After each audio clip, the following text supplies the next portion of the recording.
Greetings, SGF0212 here, and today I have a nice little surprise. I have found this recon, who is a friend of mine by the name of Thorondil, and today we're going to show everyone how to be better snipers.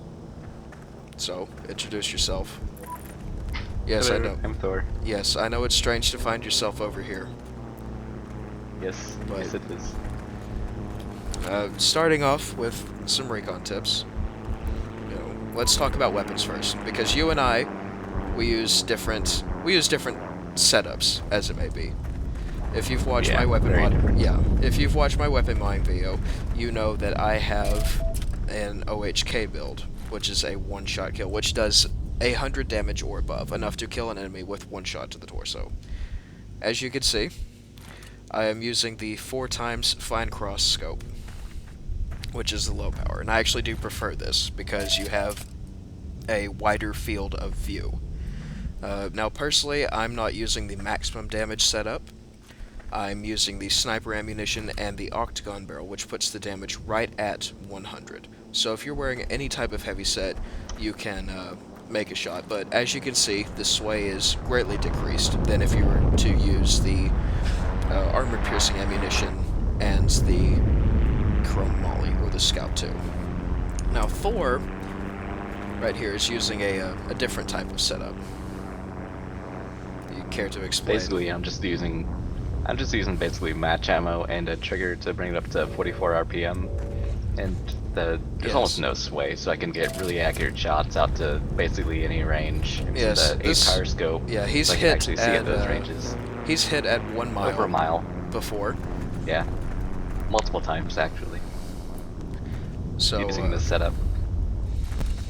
yeah, so that's what we're using, and I'm gonna go through for some close range tips. I'll let you take over on the long range stuff, okay? Okay. And by close range, I mean out to about 200, 300 meters. So, first thing, whenever you're trying to be a better sniper, is to learn how to lead. Now, Thor, as you can see, I know he's, you can see by the motion, is, he's just running back. You might want to come out into the sunlight, so, because you're kind of dark in there. So anyway, running back and forth, if I were to just aim directly at him and shoot, then I would miss, like that. You have to aim where they're going to be. If you've done any type of hunting in real life, then you'll certainly know the concept of this. I'm going to try to shoot him in the leg. See? Yep. There. And now, ooh, nice plane battle going up above us for some extra sounds. But as you can see, the different levels that you need to lead are different for each rifle and for each zoom. Right at 4x, I found that about 100 meters, which is where we're at now. Yeah. If you hit spacebar while you're zooming in, you can see the elevation. You know, if I were to look over there, it would adjust out to 300, but that's about 100 meters. So if you want to move back and forth, again, right there is about where you should lead at 100 meters. Any longer than that, of course, you're going to have to want to go out a little bit further and lead a little more, because you have to take extra travel time as well as bullet drop. Did you really just shoot me in the face with that pistol from that far away? Yep. That's insane. Another thing, also, Thor, if you want to stay there for a moment and just kind of run around in circles, if you watch me snipe, then I will do this a lot, which is to just walk around, which is to not scope in until I see something. Now, if you want to go into the shadows, the way that the human eye works is that it is focused on movement. So you want to just be like right here. I could be right here, and they could be assaulting on the A line or something, and I would be looking for movement, because your eyes will sense movement quicker than anything else. So Thor, if you want to run around, as you can see, I'm not directly looking at him, but I can see that little movement off in the shadows, and I can zoom in and take a quick shot at him.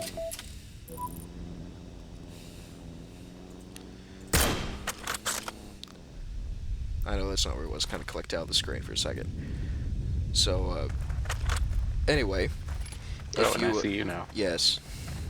Also, dark little shadow moving across. Yeah, green P is is for German recons is great. That's another thing. Camouflage. You see, Thor's pretty, he's in the shadow, so he kind of blends. But if you come out into the sunlight, he's pretty, he's pretty visible.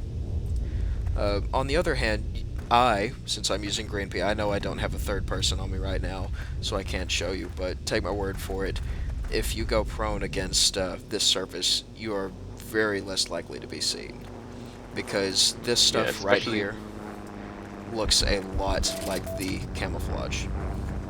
You were saying? yeah, and especially if you find like the right sort of texture to go prone on, and like if you can get your body out of view somehow, like partially behind a tree on this sort of texture, you can be very, very hard to spot. So you can be like shooting around this tree, especially with green pea. I know I don't have it, but Yeah, because that's not available it's for... much harder to see. Yes, Right. it's this texture right here, which is pretty much the generic, forest ground texture. It looks a lot Mm-hmm. like green pea, and you can blend in. So, I Yep. mean, that's all the short range tips I can go through off the top of my head. Lead. Don't scope in until you're sure that there's motion, because where there is motion, there is an enemy, and if there is no blue triangle, then there is an enemy. Um, camouflage, of course, is a virtue, but I play frontline recon, so you go ahead with some long range tips because you're Yeah. more experienced at that as I Long am. range. Yes. Long range, you're not really going to see the pattern of the camouflage this much. You really just want to try and conceal as much of your body as you can behind a tree or something, or kind of peek over a ledge. And you always want to be going prone for something farther than like 400 meters. You can't really hit very easily with And all the that's, sway and stuff yes. if you're crouched. Combating sway, crouch if you can, go prone is probably the most advisable. Don't take Yeah, standing shots unless you really need it. So, yeah. I wish I could put some And more of also, this into practice, but as you can see, the battle kind of ended in the middle of our video. yeah. So, you were saying, Thor? Also, I try to wait until I have a guaranteed shot. So if someone like stands still for a bit, I'll take a shot at him. If they're moving at longer ranges and they're like moving steadily, like a guy just running towards a base kind of blindly, I might take a shot at him, but generally I won't, simply because it's much harder to lead effectively at those ranges. You're looking at a much Yes. smaller target. You have to And be you a lot also more have to precise. compensate bullet drop as well as the Right, travel time. right. Unless you're sitting Yeah. there spamming spacebar, but with a moving target, that could always change the range. Mm-hmm. Yeah, And very then rarely will if you you're, see me spam the spacebar unless I'm trying to get a direct, precise headshot that's just the tip of his helmet or something. Because I've been doing this for a yeah. few years now, and don't forget to press spacebar. Learn Mm-hmm. to lead. Don't zoom in unless you can see the motion, and then check out the motion. If you're going to look at something off in the distance, go right ahead. But if you're scanning for a target, do not zoom in. It tunnels your vision and takes away your peripherals. Yeah, and Uh, that's one difference with long range. I always like to have a pistol out so I can like switch to the pistol, scope in, look for any movement. If I don't see anything, I can switch to my rifle, see a little bit up closer. yes. So, yeah. So anyway, those are just a couple tricks from a couple old dogs, Thor and I. Mm-hmm. So And one thing to be careful of, if you're low to the ground going out for long ranges, you have to really watch your range adjustment, because you might be seeing the crosshair only go up like a few centimeters or whatever, a few millimeters, but when you're considering like it's it's adjusting 800 for the meter range shots.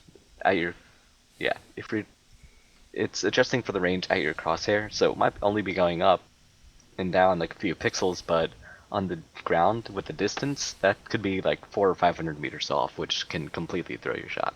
Yes. So if you're aiming at someone, the key is to zero your sights by aiming at their feet. Because if you're aiming at Yep, someone on a hill and you miss their body and you manage to get the hill behind them, then you'll be off by a couple hundred meters, potentially, not always. potentially. Also, and I know this is kind of a little tack on at the end, always go for headshots as much as you can. Mm-hmm. I run a straight 100 damage build because, well, it's a personal preference. It's fair for everyone. You know, if you're wearing any type of heavy set, then it'll block it. You know, it's very cheap for me to just put another bullet into you, and I can make longer shots. I think I can comfortably make, let's see, A3 to A1 on this map is about 400 meters, so I can comfortably make shots from there. Anyway, Yeah. thank you, Thor, for coming out and helping me out with this, Yep. No problem. and I will see all you guys next time on the battlefield. SGFO212 signing off. Goodbye.